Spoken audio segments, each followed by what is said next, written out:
Hi டோலர்களே டோலிகளே, நீங்கள் பார்க்குறது Ashwin commentary. என்ன அவங்க இத்தனை நாள் எங்கே போனால் இப்போ வந்திருக்க அப்படின்னு நீங்கள் கேட்டிங்கன்னா சொல்கிறேன், மக்களுக்காக சொல்கிறேன். அது ஒரு பெரிய சம்பவம் பண்ணிட்டு வச்சுட்டு அதான் தலைமறைவாக இருந்தேன். அதெல்லாம் ஒன்றும் இல்லை, காப்பிரைட்ஸ் நிறையா வந்துக்கிட்டே இருந்தது. அதனால தான் கொஞ்ச நாள் வீடியோ போடுறது நிறுத்தி வச்சிருந்தேன். அதுதான் காப்பிரைட் வருது, இப்போ ஏன் வீடியோ போடுற அப்படின்னு கேட்டிங்கன்னா, நான் கேள்விப்பட்ட விஷயம் அந்த மாதிரி. ஆண்டவர் இல்லை, ஆண்டவர் அவர் அவெஞ்சர்ஸ் டூம்ஸ்டேல கன்ஃபார்ம் ஆங்க.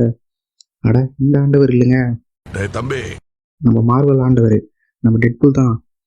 அது எப்படி நீ சொல்கிற? அதுதான் 2 நாள் சரி நான் அவெஞ்சர்ஸ் டூம்ஸ்டேல நடிக்கல அப்படின்ட்டு இன்டர்வியூவில் சொல்லியிருந்தாரு அப்படின்னு நீங்கள் சொல்கிறது எனக்கு புரியுது.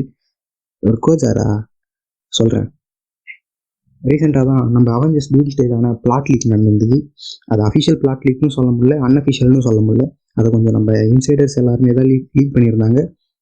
அதில் என்ன இருக்குது அப்படின்னு எடுத்துகிட்டு போய் பார்க்கும்போது தான் டிஃபைன் ஆரா அப்படின்ற பல மூமெண்ட்ஸ் உள்ளே இருக்குது. அதுக்குள்ளே பார்க்கும்போது தான் தெரியுது நம்ம டெட்பூலும் இருக்கிறாரு, அவரு கூட உல்வெரின் லோகன் சித்தப்பாவும் இருக்கிறாரு. அதே மாதிரி பல நாளாக எதிர்பார்த்துன்னு இருந்த ஒருத்தர் அது உள்ளே இருக்கிறாரு. அதே மாதிரி ஸ்டீவ் ராஜர்ஸ் எப்படி அது உள்ளே வந்தார் அப்படின்றது எல்லாத்துக்கும் ஒன்று ஒன்றா பார்த்துருவோமா. ஸ்ட்ரெயிட் டு த பாயிண்டாக போனா, இந்த பிளாட் லீக்ல என்ன சொல்லியிருக்காங்கன்னா, இன்கர்ஷன் ஈவெண்ட் அப்படின்றத பற்றி தான் ஃபஸ்ட்டு எடுத்த உடனே போய் திணிக்க போகிறாங்களாம். இது வரைக்கும் பார்க்காத இந்த அப்சல்யூட் சினிமா அப்படின்ற மாதிரி கொடுக்க போகிறோம் அப்படின்லாம் சொல்லியிருந்துருக்குறாங்க. அது எப்படி இருக்குன்னு நமக்கு தெரியாது, இது அஃபிஷியலானும் நமக்கு தெரியாது, அன்அஃபிஷியலானும் தெரியாது. நான் வந்திருக்கிறத நான் சொல்கிறேன். அதில் என்ன பண்ணுறாங்கன்னா, அங்கே பிரளயமே நடக்குது அப்படின்னு சொல்லியிருக்காங்க. நம்ம இப்படி இல்லாமல் மார்வலில் நடக்குது அப்படின்ற மாதிரி பார்க்குற மாதிரி இருக்கும் அப்படின்னு சொல்லியிருந்தாங்க. அது என்னென்னு பார்க்க போனோம்னா, அங்கே தான் நம்ம டெட்பூலும் வில்வெரினும் சண்டை போட்டுருக்காங்க. அது யார் கூடன்னு பார்த்தீங்கன்னா, நம்ம பல நாளாக எதிர்பார்த்த டோபி மிக்கல் ஸ்பைடர்மேன் தாங்க. அவர் கூட தாங்க சண்டை போட்டிருக்காங்க. அதுவும் இவங்க எங்கேருந்து வந்திருக்காங்கன்னா, எக்ஸ்மேன் யூனிவர்ஸ் கூட. எக்ஸ்மேன் யூனிவர்ஸ்லேருந்து இங்கே வந்து டோபி ஸ்பைடர்மேன் கூட சண்டை போடுறாங்க. டெட்பூல் அண்ட் உல்வெரின் மட்டும் இல்லாமல் மீதி எக்ஸ்மேன்ஸும் வந்து சண்டை போடுறாங்களாம். அது ஏன் அப்படி சண்டை போடுறாங்கன்னா, இன்ஃபேஷன் நடக்குதாங்க. 2 பூமி ஒன்றா மோத வரும்போது ஒரு பூமியை உடைச்சா இன்னொரு பூமி காப்பாற்றப்படும்னு அதை யார் அந்த கதையை சொன்னாங்கன்னு தெரிலங்க. அதனால் இவங்க குடுகுடுன்னு வந்து ஸ்பைடர்மேன் பூமியை அழிச்சு தாங்க பூமியை காப்பாற்றிக்கலாம் அப்படின்ற நினப்பில் பூமியை அழிக்க வந்துட்டாங்க. அதுக்கு பார்த்தா பீஸ்ட் போய் ஒரு பாம் செட் பண்ணிட்டு இருக்காரு. நம்ம டிவியில் போய் இந்த ப்ரூமர் செட் பண்ணுவாங்களே, அந்த மாதிரி இவர் போய் பாம் செட் பண்ணிட்டு இருக்காராங்க. அதை தடுக்க போகிற நம்ம ஸ்பைடர்மேனை தான் வந்து மாற்றி தவடாலே குத்தி சண்டை போட்டுருக்கிறானுங்க நம்ம டெட்பூலும் ஒழிப்பிக்கணும். அது கூடவே சேர்ந்து அந்த நியூயார்க் சிட்டியே அழிக்கிறேன் அப்படின்னு போன வாரத்துக்கு முந்தின வாரம் நம்ம மேக்னெட்டோ நடிக்கிற ஆக்டர் ஒரு இன்டர்வியூவில் ஸ்பாயிலர் போட்டு வச்சிருக்காரு. அப்போ இதெல்லாம் வச்சு பார்க்கும்போது ஒரு வேளை உண்மையாக இருக்குமோ அப்படிங்கிற மாதிரியும் எனக்கு சந்தேகமாக இருக்குது. அது உண்மையாக பொய்யான படம் வந்தால் தான் தெரியும். அதுக்கு நம்ம டிசம்பர் மாதம் வரைக்கும் வெயிட் பண்ணி ஆகணும். சரி, coming back to the point. அடுத்தது என்ன பண்ணுறாங்கன்னா, நம்ம டோபி வந்து ஐயோ உலகமே அழிக்குது அப்படி இப்படின்னு சண்டையை போட்டு பார்க்குறாரு. ஒன்றும் முடியல. ஏன்னா அவர் யூனிவர்ஸில் வேறு சூப்பர் ஹீரோவே கிடையாது. தான் ஒன்று கண்ணுன்னு இருக்கிறாரு. வேறு சூப்பர் ஹீரோவும் இல்லை. இவனுங்க கும்பலாக கூடி ஒரு அப்பாவி பிள்ளைய தலையில் தட்டி உட்கார வச்சிருக்கிறானுங்க. அதுக்கப்புறம் என்ன நடக்குதுன்னா, சரி பரிதாபப்பட்ட லோகன் வந்து ஸ்பைடர்மேனை தன்னோட கிளாஸ்க்குள்ளே ஹோல்டு பண்ணி வச்சுக்கிறாரு. அப்பன்னு பார்த்து மீதி எக்ஸ்மேன்ஸ் எல்லாருமே கிளம்பி போயிடுறாங்க. லோகன் வந்து அங்கேயே இருந்துடுறாரு ஸ்பைடர்மேன் கூட. லோகனும் அந்த பாம்பு வெடிச்சு செத்துடுறாரு, ஸ்பைடர்மேனும் செத்துடுறாரு. அந்த உலகம் அப்படியே சுக்குநூறாக அழிஞ்சு போகுது. அதை இவங்களும் பார்க்குறாங்க. இவங்க வேர்ல்டு வந்து இன்ஃபெக்ஷன்லேருந்து தப்பிச்சாச்சு அப்படின்ற நினப்பில் இவங்க போயிடுறாங்க. அடுத்த இதில் என்ன இருக்குன்னா, அப்படியே நம்ம அயன்மேனோட ஃபியூனரலில் தான் இருக்காங்க. அந்த ஃபியூனரல்லேருந்து எல்லாம் முடிச்சுட்டு கிளம்பும்போது நம்ம கேப்டன் அமெரிக்கா என்ன பண்ணுறாருன்னா, ஆன்ட்மேனுக்கு ஒரு நன்றியை போட்டு நான் ஸ்டோன்ஸை ரிட்டர்ன் பண்ண போகிறேன்னு கிளம்புறாரு. அடுத்தது ஸ்டோன்ஸை ரிட்டர்ன் பண்ண போன கேப்டன் அமெரிக்கா வந்து பாஸ்ட்டுக்கு போய் பெகி கூட வாழ்ந்துருப்பார். அவர் அங்கே போய் வாழ்ந்ததுனால அங்கே 2 கேப்டன் அமெரிக்கா இருந்திருப்பாங்க. அது ஒரு இன்கர்ஷன் ஈவெண்ட்டை க்ரியேட் பண்ணும் அப்படின்றதுனால நம்ம டிவியில் அந்த லோக்கி வந்து நான் உனக்கு வேறு கேப்டன் அமெரிக்காவே இல்லாத ஒரு இடமா பார்த்து அந்த யூனிவர்ஸில் எடுத்து போய் உன்னை விட்டுருன்னு இவரு என்ன பண்ணுவார், கொத்தா தூக்கின்னு போய் ஃபேண்டாஸ்டிக் 4 யூனிவர்ஸில் தூக்கி போட்டுருவார் நம்ம ஸ்டீவ் ராஜர்ஸை. அங்கே ஸ்டீவ் ராஜர்ஸும் 10 வருஷமாக அங்கேயே தான் குப்பை கொட்டின்னு வந்துருப்பாரு. அவருக்கும் வந்து வளர்ந்துடும், 10 வயசாகும். அதுக்கப்புறமேட்டுக்காக தான் இங்கே வந்து கேலக்டஸ் அட்டாக் அது இதுன்னு நடந்து முடிஞ்சிடும். அதுக்கப்புறமேட்டுக்காக தான் தெரியும் போஸ்ட் கிரெடிட் சீனில் வந்து டூமுக்கு முகம் செதஞ்சு போயிருக்குதுன்னு. அது செதஞ்சு போனது எதனாலனா இன்கர்ஷன் ஈவெண்ட்டுன்னு ஒன்று நடக்க போகுதுன்னு இவங்க முன்னாடியே கண்டுபிடிச்சி வச்சிருப்பாரா டூம். மல்டிவர்ஸ்னு இருக்குது, இன்கர்ஷன் நடக்குது அப்படின்றது. அதை தடுக்கலான்னு போகும்போது அவரோட ஃபேமிலியும் அந்த இன்கர்ஷன் ஈவெண்ட் தடுக்க போனதுனால ஏற்பட்ட விளைவுகளில் செத்துருவாங்க. தலைவனுக்கும் மூஞ்சி பாதி போயிடும். அதெல்லாம் நான் இங்கே ஐயோ இப்படி நடக்குது, இப்படி வரப்போகிறாங்கோ அப்படின்னு ரீட் ரிச்சர்ஸ் கிட்ட புலம்பும்போது ரீட் ரிச்சர்ஸ் அதாவது அப்படிலாம் யாரும் இங்கே இல்லையே அப்படின்னாருனா, தம்பி வேற யாருன்னா அனாமலி இருக்காங்களா செக் பண்ணி பாருப்பான் நம்ம டூம் சொல்ல. இவர் தேடி பார்க்கும்போது தான் நம்ம கண்ணில் தென்பட்டவர் ஸ்டீவ் ராஜஸ். அவர்கிட்ட போய், தம்பி நீ ஒரு அனாமலி, நீங்க வந்திருக்க கூடாது, நீ ஏன்டா வந்த அப்படின்னு தலையில தட்டி கேட்டார் டூம். அப்படி கேட்கும்போது தான் தெரிஞ்சது, ஐயோ இது ஏன் தப்பா அப்படின்னு ஸ்டீவ் ராஜஸ் நான் போய் என் யூனிவர்ஸ்லையும் சொல்லி எர்த்து 616 சொல்லி அவங்களையும் இது பண்ணிக்கிறேன், நீங்களும் சேஃபாக இருந்துக்கலாம் அப்படின்ட்டு டாக்டர் டூமு, ஸ்டீவ் ராஜஸு, நம்ம மிஸ்டர் ஃபென்டாஸ்டிக்கு எல்லாம் ஒன்றா சேர்ந்து போகிறாங்க.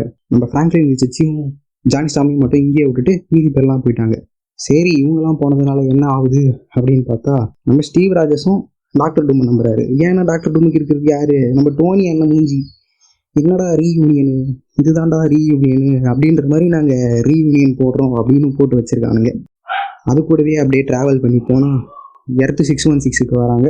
எர்த்து 616ல் இருக்கிறது இந்த புது அவெஞ்சர்ஸு, இந்த சின்ன சின்ன சில்லி பாய்ஸ் அவங்கக்கிட்டலாம் சொல்லி இந்த மாதிரி நடக்குது, நாங்கள் இந்த உலகத்தை ரெண்டையும் தனித்தனியாக பிரிக்க ஒரு மிஷின் தயாரிக்கிறோன்னு டாக்டர் டூமும் சரி நம்ம ரீட் ரிச்சர்ஸும் சரி 2 பேரும் சேர்ந்து ஒரு மிஷின் தயாரிக்கிறாங்க. அந்த மிஷின் தயாரிச்சுக்கினே இருக்கும்போது தான் ரொம்ப நாளுக்கு அப்புறம் நண்பனை பார்த்த ஓ நண்பான்னு தாரும் ஸ்டீவ் ராஜஸும் பேசிக்கிறாங்க. அப்படி சொல்லும்போது தான் அண்ணன் லோக்கி உயிரோட இருக்கிறாரு அப்படின்னு நம்ம ஸ்டீவ் ராஜஸ். என்னது என் தம்பி தங்க கம்பி உயிரோட இருக்கிறானா, அவனை போய் நான் பார்க்கணும் அப்படின்னும் போது தான் நம்ம ஸ்டீவ் ராஜஸ் அவர் கையில் இருக்கிற ஒரு கார்டு மாதிரி எடுத்து காட்டுறாரு. அது என்னன்னு பார்த்தா நம்ம டெம்பேடு தான். அதை 2 பேரும் அழுத்தி டிவியை உள்ளே போகும்போது தாங்க தெரியுது அது உள்ள டிவியே அப்படின்னு இருக்குன்ட்டு. அந்த டிவியில் என்ன நடக்குதுன்னா எல்லாரும் கொடூரமாக கொலை செய்யப்பட்டிருக்காங்க. என்னடா இது கொலையா அப்படின்னு பார்த்தீங்கன்னா அதை பண்ணது யாரா வேணா இருக்கலாம், டூமா கூட இருக்கலாம் அப்படின்ற மாதிரி போகிறாங்க.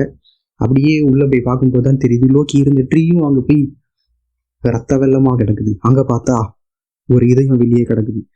அந்த இதயம் வேற யாரும் இல்லை, லோக்கியோடது.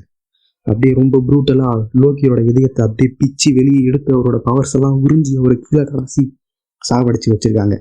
இது பல முறை சும்மா நடந்திருந்தாலும் இப்போ உண்மையாலுமே there is a second time தார் தான் தம்பி சாவறத பார்க்கறது. எத்தனை வாட்டி தான் செத்தவனையே திரும்ப சாவடிப்பீங்க அப்படின்ற மாதிரி தான் இருக்குது.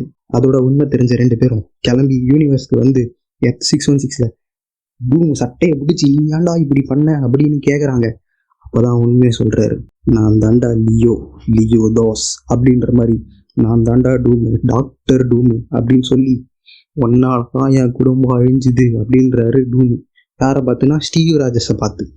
இதனால தான் இன்கர்ஷன் ஈவெண்ட் எல்லாத்தையும் நான் வேகமாக நடக்கிறதுக்காக தாண்டா இந்த மிஷினு அப்படின்னு ஒரு மிஷினையும் காட்டுறாரு. அவர் ரொம்ப நேரம் செஞ்சு இந்த மிஷின் இன்கர்ஷனை தடுக்க இல்லைங்க, சீக்கிரமாக நடக்க இவ்வளோ தரத்தையும் ஒன்றா சொல்லிட்டு தனக்கான ஆர்மியும் கூப்பிடுறாரு. ஆர்மினா தேனோஸு கூட்டினலாம் பாருங்க, சின்ன குழந்தை பசங்கன்ற மாதிரி. அந்த குழந்தை பசங்க இல்லைங்க, ஒருத்தனும் எக்ஸ்மென் த ஃபியூச்சர் பாஸ்ட்ல வருவாங்க பாருங்க, அந்த சென்டினல் ரோபோட்ஸ். அந்த மாதிரி அவெஞ்சர்ஸ்ல இருக்காங்கன்னா அவங்களோட பவர்ஸ்க்கு அகெயின்ஸ்டா என்ன பவர் யூஸ் பண்ணணும் அப்படின்ற மாதிரி தெரிஞ்ச ரோபோட்ஸ். அவங்க எல்லாரும் பார்க்க டூம் மாதிரியே இருப்பாங்க, அவங்களோட பவர்ஸும் இன்க்ரெடிபிளாக இருக்கும். அதுக்கப்புறம் நான் பேட்டில் வேர்ல்டை கிரியேட் பண்ண போகிறேன் அப்படின்ட்டு சொல்லிட்டு டூம் அவரோட போரை ஆரம்பிக்கிறாரு.